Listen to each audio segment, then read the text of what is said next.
ሻሎም ቅዱሳን በጌታ በኢየሱስ ክርስቶስ ስም ሰላም ላችኋለሁ። የተወደዳችሁ የግሬስ ኦፍ ጋድ ፋሚሊዎች እንዴት ናችሁ? ጌታ ይባረክ። እኔ አገልጋይ እህታችሁ ሄቨን እባላለሁ ከስዊድን። ጌታ ይመስገን። በዚህ አጋጣሚ ምናልባት አዲስ የሆናችሁ ሰዎች ካላችሁ ዛሬ ገባችሁ ድንገቴንም ቪዲዮ አይታችሁ ሜንሽን ወይ ደግሞ ሼር ተደርጎላችሁ እንዲሁም ደግሞ በተለያየ ምክንያት መጣችሁ ካላችሁ ዌልካም ልላችሁ ወዳለሁ። ጋድ ብለስ ዩ። በዚህ አጋጣሚ ዛሬ እግዚአብሔር ድምጽ አለው። ዛሬ እግዚአብሔር ለኛ በጣም ቁልፍ የሆነውን በእውነት በክርስትና ዓለማችን ላይ በክርስትና ህይወታችን ላይ ሁሉ ጊዜ እግዚአብሔር ቁልፍ የሆኑ ነገሮችን ነው በዚህ ቪዲዮ እያስተማረን ያለው ማለት ነው። ምናልባት ይሄንን ቻናል የማታውቁ ሰዎች ካላችሁ ግሬስ ኦፍ ጋድ ሚኒስትሪ ነው። ጌታ ይመስገን። ጌታ ቢፈቅድ ብንኖር ደግሞ በሰፊው እንመጣለን። ይሄ ሚኒስትሪ እያደገ እየበዛ እየጨመረ ነው የሚሄደው። ክብር ለእግዚአብሔር ይሁን። ጌታ ይባረክና ቤተሰብ እንድትሆኑ በዚህ አጋጣሚ አሳስባለሁኝ። ጋድ ብለስ ዩ። በጣም በብዙ እንደምትጠቀሙበት ደግሞ አምናለሁኝ። የሚገርማችሁ ነገር በጣም ከዚህ በፊት የለቀኳቸው ቪዲዮዎች አሉ። አጠር ያሉ ናቸው፣ ግን በጣም ጠቃሚ ሃይላይት ናቸው። ጀስት ምን ማድረግ እንዳለባችሁ የሚነግሩ ግን ደግሞ መልህቅ የሆኑትን ነገሮች ነው እግዚአብሔር ፖይንት አድርጎ በዚህ ቪዲዮ ላይ እየተናገረ ያለው ማለት ነው። ጋድ ብለስ ዩ። ክብር ለእግዚአብሔር ይሁን። እንደ እግዚአብሔር ያለ ማንም የለም። እንግዲህ ይሄ በጣም ቁልፍ የሆነውን የክርስትና ዓለማችንን ኪ የሆነውን ነገር እግዚአብሔር ዛሬ ምንድነው ካላችሁኝ ስለ አምኖ እግዚአብሔርን አምኖ መቀመጥ አቤት ያለው ቤኔፊት ልነግራችሁ አልችልም። እግዚአብሔርን መታመን በጣም ብዙ የምናገኝባቸው ጥቅሞች ቢኖሩ ዛሬ ግን አንዱን እነግራችኋለሁ። አሜን። ጌታ ይባረክ። ሰው እግዚአብሔርን ሲያምን ምንድነው የሚያደርገው? እግዚአብሔርን አመንኩት የምትለው ምን እየሆንክ ያለህ ነው? ምንድነው በህይወት ላይ እያጋጠመ ያለው? አንተስ ደግሞ ምንድነው እያደረግክ ያለው ነገር የሚለውን ዛሬ በደንብ እናያለን። ጌታ ኢየሱስ ይባረክ። አሜን። ኢየሱስ ክርስቶስ ለዘላለም ጌታ ነው። አንዳንድ ጊዜ ሰዎች እምነት ሲባል በቃ ይሄ አምኖ ኮንፌስ ለማድረግ በቃ ትንቢት ሲነገር ብቻ በማመን አሜን ማለት ምናምን ይመስላቸዋል። አው አንዱ ነው፣ እሱ አንዱ ነው። ሌላው በጣም ዋናው ቁልፉ ግን ምንድነው ካላችሁኝ ሳትናወጡ በስፍራችሁ ላይ መቀመጥ ነው። ክብር ለእግዚአብሔር ይሁን። በጣም ብዙ የሚያናውጡ ነገሮች እያሉ ብዙ ዋጋ የሚያስከፍሉ ጉዳዮች እያሉን እያየናቸው ነው። አይናችን ያያቸዋል፣ እነሱም ያዩናል። ተፋጠናል፣ በጣም ዋጋ እያስከፈሉን ነው። ነገር ግን እኛ ግን ተዘልለን ስፍራችንን ሳንለቅ በመቀመጣችን ግን የሚበሳጭ ጂኒ አለ፣ የሚናወጥ የጨለማው ዓለም አለ። እናንተ ሳትነቀሉ እሱ መነቃቀል ይጀምራል ማለት ነው። እናንተ ሳያልቅላችሁ እሱ ያልቅለታል። ምን በመሆን ሳትናወጡ ባላችሁበት ስፍራ መቀመጥ በመቻላችሁ ማለት ነው።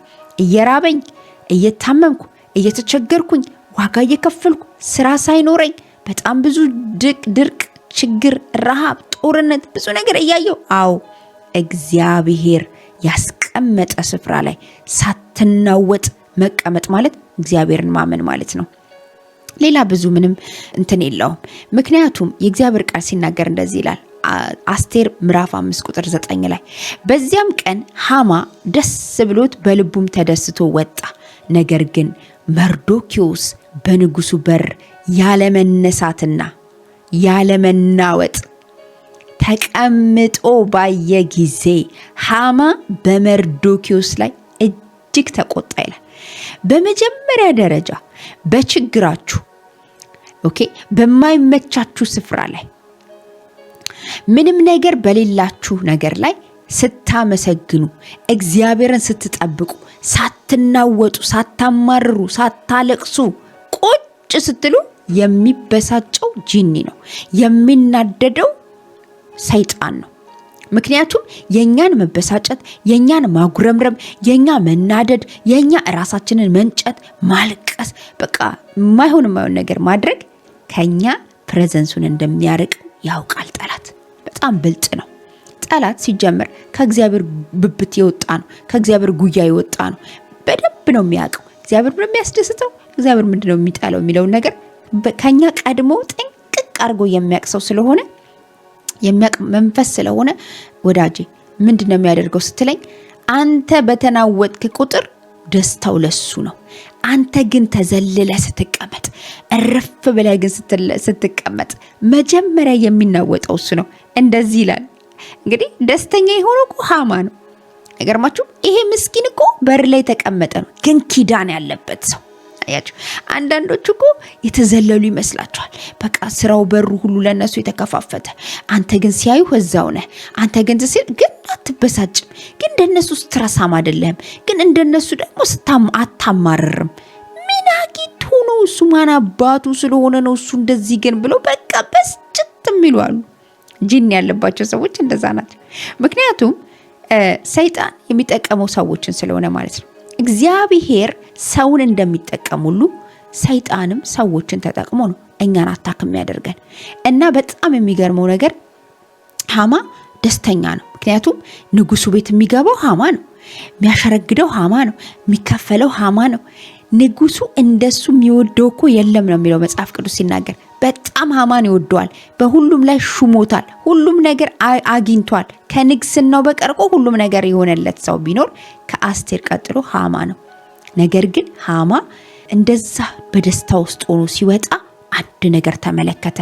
በጣም የሚጠላው መርዶኪዎስን አየው እና ያለመናወጥ ነው የሚለው። አይገርማችሁም? ማዕበል የሚመጣው እናንተን ለማናወጥ ነው። ችግር የሚመጣው እናንተን ለማናወጥ ነው። መከራ የሚመጣው እናንተን ለማናወጥ ነው። መናወጥ ማለት ምን ማለት መሰላችሁ? መታወክ፣ እረፍት ማጣት፣ እንቅልፍ ማጣት። በቃ መቼ ነው እኔ ግን እማርፈው? መቼ ነው እኔ ግን እምወጣው? መቼ ነው እኔ ግን እንዲህ የሚሆንልኝ እንላለን አይደለ? እሱ ነውጥን ይፈጥራል በህይወታችሁ ላይ። ለዚህ ነው ሳታቋርጡ አመስግኑ። ይህም ይላል የእግዚአብሔር ፈቃድ ነውና። በክርስቶስ ኢየሱስ የእግዚአብሔር ፈቃድ ምንድን ነው? ሳታቋርጥ መጸለይ፣ ወደ እግዚአብሔር መጸለይ፣ እግዚአብሔር ፊቱን መፈለግ፣ መዘመር። ሃሌሉያ! እሱን ወርሽፕ ማድረግ ምንድን ነው ስትሉኝ፣ በእግዚአብሔር ደስ የሚያሰኘው ነገር ይሄ ነው። በክርስቶስ ኢየሱስ ደስ የሚያሰኘው ነገር ይሄ ነውና ይላል። መርዶኪዎስ ያደረገው ነገር ይሄ ነው። ክብር ለእግዚአብሔር ይሁን። በንጉሱ በር ያለ መነሳት ነው የሚለው። ንቅንቅ የለም። ካስቀመጣችሁ ስፍራ በጌታ በኢየሱስ ክርስቶስ ስም ንቅንቅ አትበሉ። አሜን። ዛሬ ብዙዎች የሚታገሉት እናንተ እጅ ላይ ያለውን ለማስጣል አይደለም። ብዙዎች የሚታገሉት አፋችሁን ለመዝጋት አይደለም፣ ስፍራችሁን ለማስለቀቅ። ልክ እንዳልሆናችሁ ይነግሯችኋል። የትም እንደማትደርሱ ያወሩላችኋል። ያወሩባችኋልም ያወሩላችኋልም። ስማችሁን ያጠፋሉ። በቃ ከዛ ወጣችሁ ብን እንድትሉላችሁ፣ ከዛ ለቃችሁ ስፍራችሁን የማይሆን ቦታ እንድትገቡ። እኔ በጣም ተማረርኩኝና እግዚአብሔርን መጠበቅ አንድ ጊዜ በቃ ስራ መስራት አለብኝ አልኩኝ። ስራ መስራት አለብኝ። እግዚአብሔር እኮ ቁጭ በይ ብሎኛል። እኔ ግን ስራ መስራት አለብኝ አልኩ። ምክንያቱም ሁኔታው ያስገድደኝ ነበር። ሁኔታው ያማረረኝ ነበር። ሁኔታው በቃ እንድበሳጭ አድርገኝ ነበር። በቃኝ አልኩት እግዚአብሔርን። እኔ ከዚህ በኋላ አልታገስህም፣ አልጠብቅህም። እንደ ሰው ነው እግዚአብሔርን የማወራው።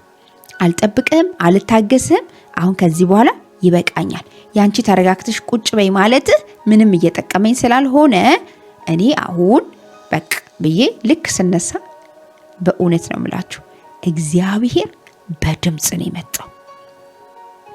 እንደዚህ ነው ያለኝ፣ አሁን እግርሽን አንስተሽ ወደምትሄጅበት ስፍራሽን ወደ ለቀቅሽበት ቦታ እኔ የለሁበት። ምን ያለኝ፣ ምንም አይነት ነገር ቢያጋጥምሽ፣ ምንም አይነት ችግር ቢደርስብሽ፣ ባይመችሽ፣ ደስተኛ ባያደርግሽ እኔ የለሁበት። ምን ያለኝ፣ በጣም ነው የደነገጥኩት። እና ምንድነው ስል አርፈሽ ቁጭ በይ። በቃ አንዳንድ ጊዜ አይመችም፣ ቦታው ሁኔታው አይመችም፣ ደስ አይልም። ግን እግዚአብሔር ቁጭ በል ሲል ጸጋ ለምን። ኢየሱስ ጌታ ነው። በቃ እንደዛ ነው ያልኩት። እሺ ጸጋ ስጠኝ አልኩት። እግዚአብሔርን ጠብቄ ግን አላፈርኩም። ልክ በራሱ ሰዓት ግን የሚመቸኝን ስፍራ እግዚአብሔር ሰጠኝ። የሚመቸኝን ቦታ፣ እማመሰግነው ቦታ እግዚአብሔር ሰጠኝ። ክብር ለእግዚአብሔር ይሁን። እግዚአብሔርን መጠበቅ በንፊት አለው። እግዚአብሔርን መጠበቅ ዋጋ አለው። አሜን ወዳጆቼ። እግዚአብሔርን መጠበቅ በህይወታችን ላይ ኪሳራ የሚባለውን ህይወት አልፎ የበረከት ሲዝን ውስጥ መግባት ማለት ነው። እግዚአብሔርን አለመጠበቅ ደግሞ የኪሳራን ህይወት ማጣጣም። የኪሳራን ህይወት ምን እሱ ያጣጥማል እንጂ አንተም ታጣጥመዋለህ። እንደውም እሱ ያጣጥማል። ዘመንን ይበላባል፣ ጊዜን ይበላባል፣ ህይወትን ይበላባል፣ መልክን ይበላባል፣ ጉልበትን ይበላባል። ለዚህ እኮ ነው ሐዋርያቶቹ ሂዱ ሳይባሉ ዮሐንስ ወንጌል ምዕራፍ 21 ላይ ሄዳችሁ ስታዩ እኮ እነ ጴጥሮስ አልታዘዙም እኮ ሰው አጥማጅ ትሆናላችሁ ተብለው፣ እነሱ ግን ጴጥሮስም ብድግ ብሎ አሳይን ባጠምድ ይሻለኛል ብሎ ላጥ ብሎ ሄደ ይላል። ግን ሁሉም ተከተሉት ይላል። ተከትለውት ሄደው በጣም የሚገርመው ነገር የእግዚአብሔር ፕሮግራም ስለሌለበት እግዚአብሔር ድምጹን የሚያውቁት ነገር እንኳን አልሳካላቸው። የፈለገ ፕሮፌሽን ልትሆን ትችላለህ፣ የፈለገ ተናጋሪ ልትሆኑ ትችላላችሁ። እንደናንተ ቅልጥፍጥፍጥፍ አድርጎ የሚናገር ሰው ላይኖር ይችላል፣ ግን አይሳካላችሁም። የምትሞክሩት ነገር ሁሉ አይሆንላችሁም። የምትሄዱበት መንገድ ሁሉ አይከናወንላችሁም። ለምን? ጊዜው ስላልሆነ። ብዙ ሰው ጨነገፍኩ። አሁን ጠላት ብቻ አይደለም የሚያጨነግፈው፣ ባይዘው ጠላት ብቻ አይደለም ዋጋ የሚያስከፍለን። እኛ ራሳችን ከእግዚአብሔር መስመር፣ ከእግዚአብሔር መንገድ፣ ከስፍራችን ያለ ቀኑ ያለ ጊዜው ስንለቅ፣ አሁን ያለህበት እኮ ስፍራ እኮ መሞቻና መቀበሪያ እኮ አይደለም። ግን እግዚአብሔር ይሄ ምድረ በዳ ነው፣ በቃ በዚህ ቆይ፣ በዚህ ሰንብት፣ በዚህ ጠብቅ ካለ መጠበቅ አለብህ፣ መቆየት አለብህ፣ መሰንበት አለብህ። በነፍቱን ግን ታገኘዋለህ። ክብር ለእግዚአብሔር ይሁን። ስለዚህ ደቀ መዛሙርቶቹ ጋር ምንም ነገር አልያዙም ይላል። መረቡ ባዶ፣ ጭራሽ አጠቡት የሚል ቃል አለ። መረብ እኮ አይታጠብም፣ አይገርም? ግን እነሱ ግን መረባቸውን አጠቡ። በቃ ተስፋ ቆረጡ። ከዚህ በኋላ መቼም አንሞክርም አሉ። ሌሊቱን ሙሉ ይላል ዋጋ ከፍለው እንቅልፍ አተው። ወዳጄ ዋጋ ስለከፈልክ ሀብታም አትሆንም። ዋጋ ስለከፈልክ የሆነ ነገር አትሆንም፣ ታዋቂም አትሆንም። እኔ አንዳንድ ሰዎችን አያቸዋል ባልተጠሩበት ጥሪ ሲመላለሱ ምንም የእግዚአብሔር ፕሬዘንስ ነገር ጠብ አይልም ህይወታቸው ላይ። የእግዚአብሔር ግሎሪ ህይወታቸው ላይ የለም። ፈቀቅ አይሉም። ትውልድ የላቸውም፣ ባዶ ናቸው። እግዚአብሔር ትውልድ አይሰጥም። መሪ ሳትሆን መሪ ነኝ ብለህ ቤተክርስቲያን ውስጥ ከተቀመጥክ አይሰጥህም እግዚአብሔር። መሪ ለሆኑት ቦታውን ትለቃለህ። የዛን ጊዜ እግዚአብሔር እንደ ኪዳኑ ይጠቀምባቸዋል። ወንጌላዊ ሳትሆን ወንጌላዊ ነኝ ብለህ ብትወጣ አንድ ሰውም ሊድንልህ አይደለም፣ አይሰማህም። ነብይ ሳትሆን ዝም ብለህ በመሰለኝና በደሳለኝ የእግዚአብሔርን ቃል እንዲህ ይልሃል እግዚአብሔር እያልክ የምትናገር ከሆነ እንደውም መርገም ባንተ ላይና በዘር ላይ ታመጣለህ ይላል መጽሐፍ ቅዱስ ሲናገር። ኢየሱስ ክርስቶስ ለዘላለም ጌታ ነው። ዛሬ በድፍረት የምናደርጋቸውን ነገሮች በጌታ በኢየሱስ ስም መጣል ይሁንልን። ከሌለንበት ስፍራ መውጣት ይሁንብን በኢየሱስ ስም አሜን። ከሌለህበት ስፍራ፣ ካልታዘዝክበት ስፍራ የብዙ ሰዎች ትዳር ዛሬ ፈርሶ ፈርሶ ፈርሶ ፈርሶ ፈርሶ ፈርሶ ያለው ለምን ይመስላል? የእግዚአብሔር ፈቃድ የሌለበት እኮ ስለሆነ ነው። አብዛኛውን ትዳር ዋጋ እያስከፈለ ያለው ለምን ድረስ ላይ ምንም የለበትም፣ እግዚአብሔር የለበትም፣ ድምፁ የለበትም። ያ ሰውዬ ያንቺ አይደለም፣ ያቺ ሴትዮ ያንቺ አይደለችም። ያንተ ያልሆነን ነገር ደግሞ እየታገልከው ነው የምትኖረው። ያንተ የሆነውስ ዋው ስሙዝሊ ነው የሚሄደው።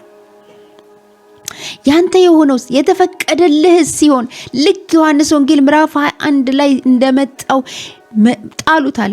በቃሌ አሁን ቃሌ ልኬበታለሁ አለ። ዛሬ በኢየሱስ ክርስቶስ ስም አልያዝ፣ አልጨበጥ፣ አልሰምር፣ አላምር ባላችሁ ጉዳይ ላይ የእግዚአብሔር ቃል ይምጣበት። አሜን። ኢየሱስ ክርስቶስ ባህሩን አላስቀየራቸውም፣ መረቡንም አላስቀየራቸውም። ታንኳይቱንም ፈቀቅ አርጋለሁ፣ በቃ ፈቀቅ ጣለዋል። ክብር ለኢየሱስ ይሁን። እዛው እነሱ ያጡበት ስፍራ ያውም በቀን እነሱ በሌሊት አሳ መያዝ ለምደዋል። ስራቸው እንደዛ ነው፣ ደግሞም እንደዛም ነው በሳይንሱ። ኢየሱስ ጋር ግን ሌሊቱም ቀኑም የሱ ነው። ክብር ሁሉ ለኢየሱስ ይሁን አሜን። አሳዎቹ በፉጨት ይጠራቸዋል ከፈለገ። ለሱ የማይታዘዝለት ማን አለ? ተሰበሰቡ። 153 ትልልቅ ያሳይላል። በጌታ በኢየሱስ ስም ይሄ ይሁን አሜን። እግዚአብሔርን ስንሰማ ይሄ ነው የሚሆነው። ስለዚህ መርዶኪዮስ አማኝ ስለነበረ ነው ያልተናወጠው። አምላኩን የሚያቅ ነው። ኢየሱስ ያድናል። ሃሌሉያ አሜን። ያውቃል እንዴት አድርጎ እግዚአብሔር አስቴርን እኮ እንደዚህ ነው ያላት፣ አንቺ እንኳን ቸል ብቲ። የመርዶኪዮስ እምነት ያስደንቀኛል። ማለት ያልተሰበከለት ሰው ቢኖር መርዶኪዮስ ነው። መርዶኪዮስ አማኝ ነው በጣም። እኔ ይህንን ቃል እንዴት መንፈስ ቅዱስ እንደሚያስረዳኝ ልነግራችሁ አልችልም። አይ ሆፕ እናንተም በኢየሱስም መረዳት ይሁንላችሁ። በጌታ በኢየሱስ ክርስቶስም እምነታችሁ እንዲጨምርና ከፍ እንዲል ጸልያለሁ። አማኝ የሆነ ሰውዬ ነው። አንቺ ቸል ብቲ ለአይሁድ ከሌላ ይሆንለታል እኮ ነው ያለው ሰውየው። አንቺ እኮ እምቢ ካልሽ አስቴር በቃኛ መጥፋታችን ነው። አንቺ እኮ እምቢ ካልሽ አስቴር አልገባም እኮ ካልሽ አረ በቃኛ እኮ ማለቃችን አላለም። የስንፍና ቃል ካንደበቱ አይወጣም። በጣም ስማርት ነው። አምላኩን የሚያውቅ ነው። አማኝ ነው። እግዚአብሔርን የሚያውቅ ሰው አንድ ቪዲዮ ምናልባት ሄዳችሁ ብታዩ አውቀን እንከተል በሚል እግዚአብሔርን አውቀ ስትከተለው አንዱ አማኝ ነው የምትሆነው። ገገማ አማኝ ነው የምትሆነው። ኢየሱስ ጌታ ነው። ሃሌሉያ አሜን። መርዶኪዮስ እኮ ኢቭን ራሱ ቤተ መንግስት ውስጥ እንኳን መግባት የማይችል ሰው ነው። መግባት የማይችል ጉስቁል ያለ ግን ኪዳን ያለበት ሰው ነው። አምላክ ያለው ሰው ነው። አምላኩን የሚያውቅ ሰው ነው። ለዛ ነው ሃማ የሚበሳጭበት፣ ሃማ የሚቆጣበት። በስራ ቦታሽ እየተበሳጩብሽ ነው። በስራ ቦታችሁ እየተቆጡባችሁ ቁንጥር የሚሉ ሰዎች አሉ አይደል? እነዛ ሰዎች እኮ እናንተ ላይ ያለውን ኪዳን አጋንንታቸው ስለሚያውቅ ነው። አትፍረዱባቸው። እኔ በጣም ብዙ ሰዎች ስለ ስራቸው ጸልይላቸዋል። አንዳንዱ ይነቀላል፣ አንዳንዱ ይመታል፣ አንዳንዱ ጸጥ ይላል። ከዛ ጊዜ ጀምሮ ክብር ለእግዚአብሔር ይሁን አሜን። በጣም የሚያስቸግሯቸው ሰዎች አሉ። ስራ ቦታ አውቃለሁ። እኔ የምሰራበት ቦታ አንዳንድ ጊዜ ቁንጥር የሚሉ አሉ። መነቀል ያለበት ይነቀላል፣ መመታት ያለበት ይመታል። መማለድ ካለብኝ ደግሞ ያ ሰውዬ ከስራት እንዲፈታ ደግሞ ጸልያለሁ። ከኋላ ያለውን ስለምመታው የሱ ስለሆኑ ይመታቸዋል። ነቅያለሁ በኢየሱስ ስም ስል አብሮን ይዟቸው የሚሄደው አንዳንዱ አያችሁ። ስለዚህ ኢየሱስ ክርስቶስ ለዘላለም ጌታ ነው ወዳጄ። ሃማ ክብር ለኢየሱስ ይሁን። መርዶኪዮስን ጥምድ አድርጎ የያዘው ከምን የተነሳ ይመስላችኋል? ከምንም እኮ አይደለም። ኪዳን ያለበት ሰው ስለሆነ ነው። አማኝ የሆነ ሰው ስለሆነ ነው። ተረጋግቶ ስለተቀመጠ ነው። ዛሬ ምን እያልሽኝ ነው? ተረጋጋና ተቀመጥ። እግዚአብሔር ባስቀመጣችሁ ስፍራ ላይ ተረጋግታችሁ ተቀመጡ። እግዚአብሔር ባላችሁ ስፍራ ላይ ቁጭ በሉ። እግዚአብሔር ራሱ ይልካል። እግዚአብሔር ራሱ ይንቀሳቀሳል። መልአኩን በፊትህ ይልክልሃል ነው ያለው አብርሃም። ሎሌውን ይልክልሃል። ዛሬ በኢየሱስ ክርስቶስ መላእክት ይላኩላችሁ። አሜን። ለጉዳያችሁ፣ ለህይወታችሁ ምናልባት ቁጭ ብላችሁ ይህንን ቪዲዮ የምትሰሙ ሰዎች፣ የተረጋጋችሁ የእግዚአብሔርን ቃል የምትሰሙ የእግዚአብሔርን ድምጽ የምትወዱ ሰዎች በኢየሱስ ስም እንዳላችሁ አውቃለሁ። ዛሬ ጸልያለሁ ለእናንተ በናዝሬቱ በኢየሱስ ክርስቶስ ስምና ስልጣን የእግዚአብሔር እምነት ከእናንተ ጋር እንዲዋሃድ ጸልያለሁ። ነገራችሁ በእምነት እንዲሰራ፣ በእምነት እንዲለቀቅ። አሜን። ሰውየው ምን ሆነ? ከበረኩ። ሄዳችሁ ስታዩ እኮ ሰውየው ከበረ። ከዛ በኋላ እግዚአብሔር አከበረው። ክብር ሁሉ ለኢየሱስ ይሁን። ጌታ ይመስገን። አሜን ሃሌሉያ። ስለዚህ ባለመናወጥ መቀመጥ። አማኝ ሰው ሳይናወጥ ይቀመጣል። አማኝ ሰው ስፍራውን አይለቅም። አማኝ ሰው ጠላቱ እየተበሳጨ እያረረ እንዲኖር ያደርገዋል እንጂ እሱ እያረረ እሱ እየተበሳጨ እሱ ዋጋ እየከፈለ ማዲያት በማዲያት እየሆነ አይኖርም። አሜን። ስለዚህ ብልህ ሁኑ፣ አማኝ ሁኑ። በጌታ በኢየሱስ ክርስቶስ ስም እምነትን ይጨምርላችሁ። እምነት ደግሞ ከመስማት ነው፣ መስማትም ከእግዚአብሔር ቃል ነው። የእግዚአብሔርን ቃል ስሙ፣ ቁጭ በሉ፣ ተማሩ። የእግዚአብሔርን ቃል አጥኑ። በግላችሁ የግል ህይወት ይኑራችሁ። ኢየሱስ ክርስቶስ ትላንትናም ዛሬም ለዘላለም ያው ነው። በኢየሱስ ስም አሜን። ተባረኩ። ጋብለሲዩ። በዚህ አጋጣሚ ሰብስክራይብ፣ ላይክ አድርጉ። እንዲሁም ደግሞ ለሌሎች ሰዎች ሼር አድርጉ። ፌስቡካችሁ ላይ ግሩፕ ላይ ለሰዎችም ሼር አድርጉ። በእውነት ብዙ ትጠቀማላችሁ። ወዳችኋለሁ። በሌላ ቪዲዮ እስከምንገናኝ ድረስ ሻሎም።